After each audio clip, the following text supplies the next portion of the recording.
What's up, everybody? Welcome back to Workshop 1776. I'm Jack. Tonight we're drinking Lagunitas Hop Stupid Ale.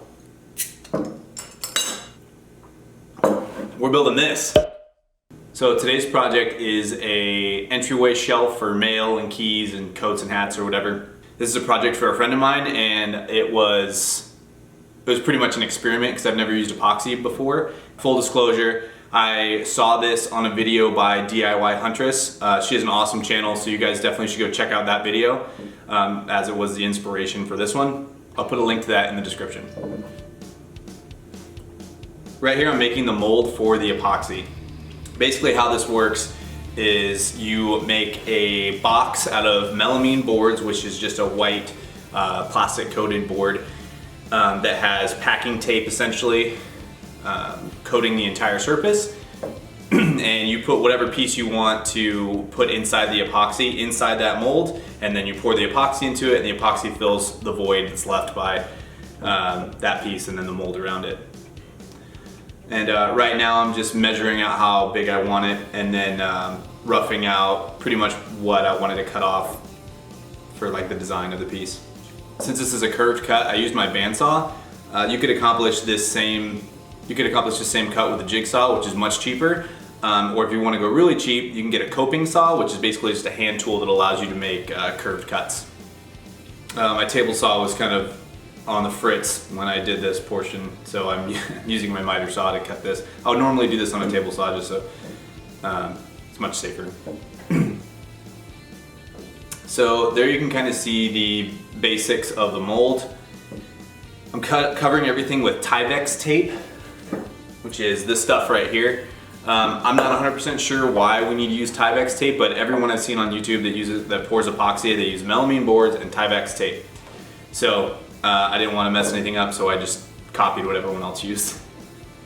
Or you want to tape down everything that is going to be inside the mold that is going to be touching the epoxy. And that's to help for demolding later. The epoxy won't adhere to the tape, so you can just pop it right off.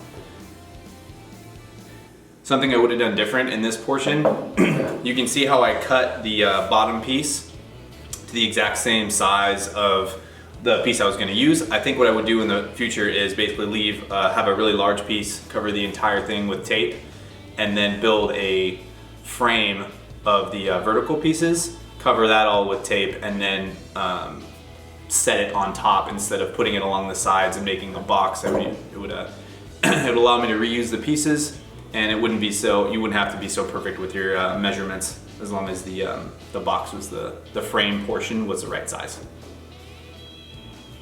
And I would use brad nails instead of these drywall screws.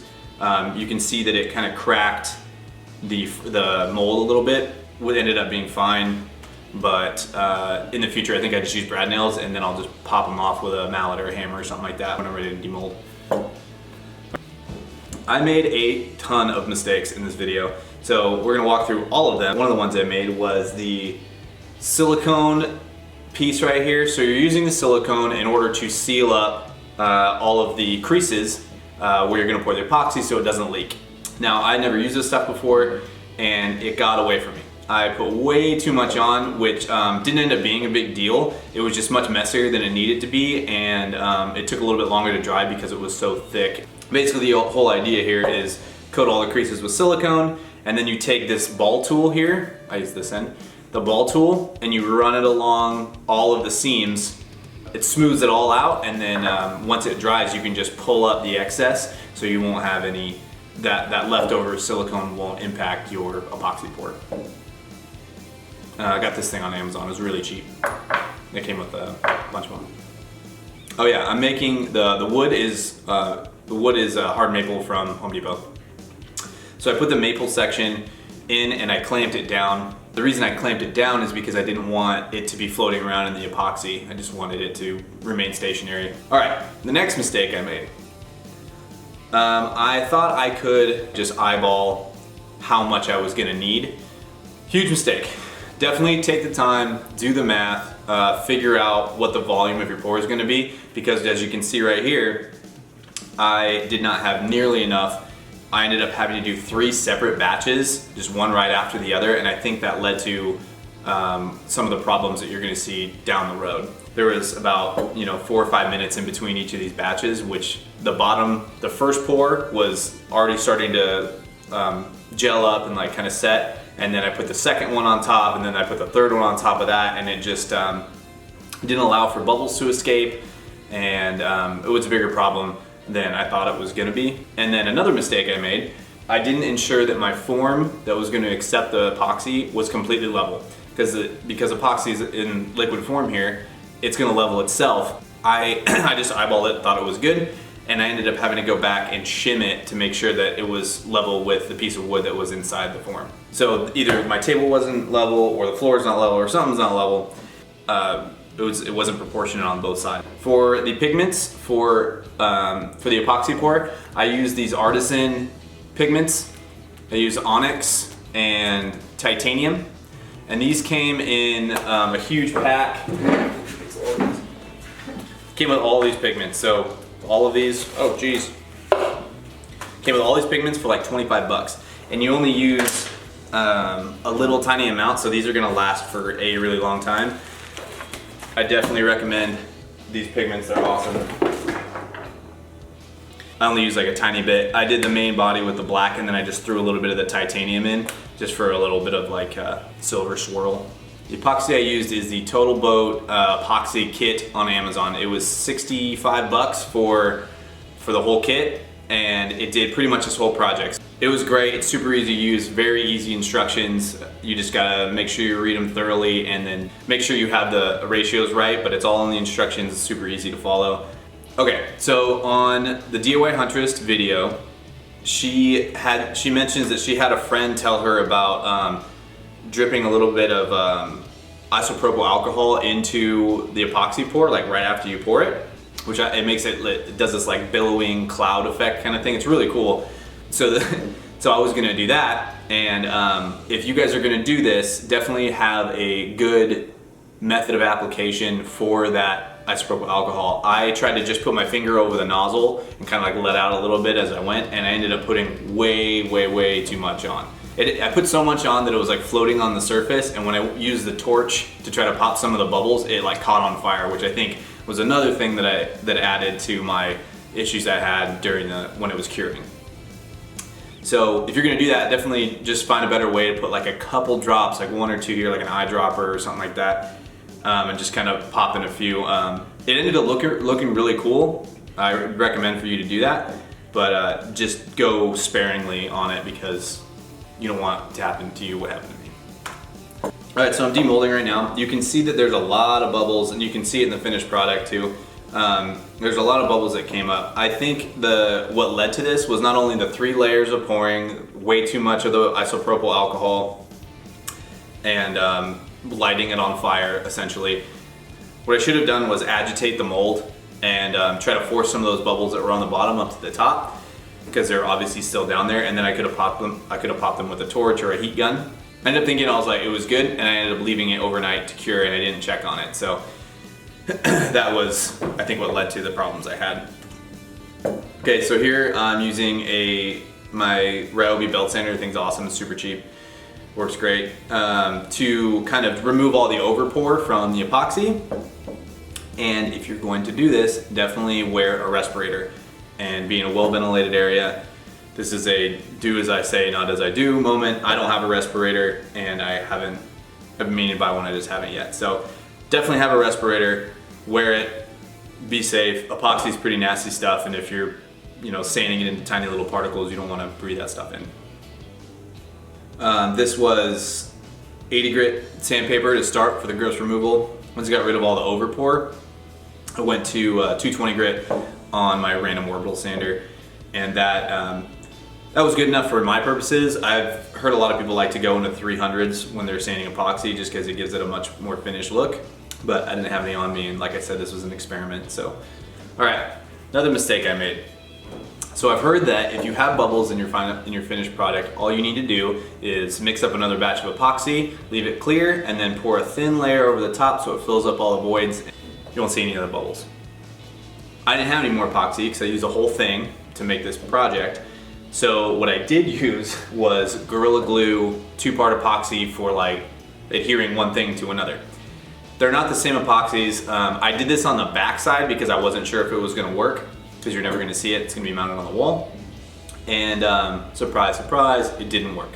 So don't do that. Just use the same epoxy you used to fill in the voids, or leave it. I think this one actually looks kind of cool with like the air holes left in it, because it looks kind of like a geode or a rock of some kind. But don't use the epoxy glue. Don't do that. It's not a good idea. Now I'm just trimming off the edges to get a really clean line. When you're making something like this, you always want to leave it a little bit oversized, so you can trim it up at the end and it gives a super clean line and a very pronounced edge, which is what you want. So now I'm using my trim router with a roundover bit. I set it to a really shallow depth. This is a pretty boring looking piece of wood, right? It's just a rectangle. So if you take a trim router or any kind, you could do this with a block plane or even your sander to kind of break the edges a little bit. It looks a lot less like dimensional lumber and a lot more like a professional piece of woodwork or whatever you're making. If you have a router, it only takes a couple seconds just to put a quick round over. Well worth the time, and it'll make your piece, it gives your piece just a little bit more character and it makes it look a lot more finished. In the DIY Huntress video, she adds magnets to the back of hers, and I love magnets. I have them on a lot of stuff in my house. I think they look really cool. It's super clean. It's awesome. So I'm doing the same thing here. The magnets I use are rare earth magnets, and there'll be a link to those from Amazon in the description. And I use this 1-inch Forstner bit, and I don't know if you can tell, but there's a brad point on this bit which serves as a guide. So because the bit is so wide, it won't wander on you when you're starting when you start drilling a hole. So this poses a little bit of a problem if you're trying to not drill all the way through something, but you want to get really close to the edge. So the magnets aren't strong enough. I couldn't just glue them onto the back and then have them go through 1/2 inch of wood. It wouldn't even do anything. So we need to get that wood as thin as possible without breaking the surface, so it keeps that uniform, smooth look. But the problem is that this brad point would poke through before I got to the point where the magnet would actually be close enough to hold, the magnet would be strong enough to hold your keys or whatever you're gonna put on there. So what I should have done, which would have been a lot less stressful, is drill like a pilot hole with this, maybe go half the depth so I'm not trying to just get as close as possible and there's like this little point that could poke through the other side, and then use a mortising bit in my router. And that would, because it's flat, you can see the difference. Because it's flat, there's no, I can get the entire thing a flat bottom without putting that little point into it. And I could have just moved it around and then gotten closer without being stressed that I was gonna poke that brad point through the other side. So I didn't do that. I didn't think of it until after. I don't know why.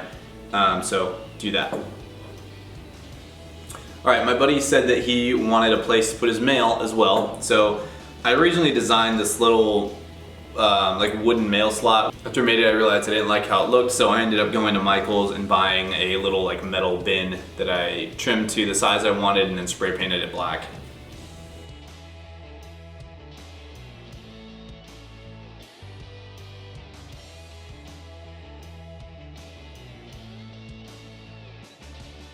And then after I got that figured out, I mounted the goat hooks I just got on Amazon. I think they look really nice. They're the same flat black as the little box I was making. Okay, I finished the whole thing with tung oil, which I use for pretty much everything. I like it a lot. It makes the grain pop. It's really good on the epoxy as well. However, it does have a little bit of a yellowy tinge to it, so if you don't want that yellowing effect, I wouldn't use the tung oil. But I've liked it I use it for a lot of projects. All right, so since I went away from using the wooden mail slot that I had made, I needed to mortise out the back so it would sit flush against the wall, because if I just screwed it into the back, it wouldn't be flush. So I used this mortising bit that you saw earlier, and I just kind of routed out a little channel for it to sit in. But a mistake I made was starting from the inside of the piece and moving towards the corner. And the reason that's an issue is because your router is set to a certain depth and it relies on like a shoulder for it to sit on to make sure that depth is uniform across the whole thing. And I basically routed away the entire shoulder, and then when I got to the corner, it had nothing to sit on. It would have been, you know, twice as deep in that area, and that's not what I wanted. So I ended up just making a little sled, which was fine. Just kind of a boneheaded move on my mistake, or a boneheaded move on my part. So lesson learned: if you're going to route the edge of something and you have the specific depth you want, start from the corner and then move in, so you can keep that shoulder for your for the guide to sit on.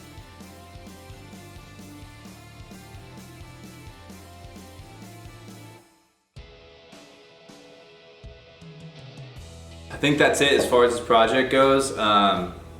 Like I said, make sure to go check out DIY Huntress. This was her idea. I completely stole this whole thing. Her channel's awesome, so you guys should definitely head over there, subscribe, do the whole 9 yards, because like I said, this was her idea completely.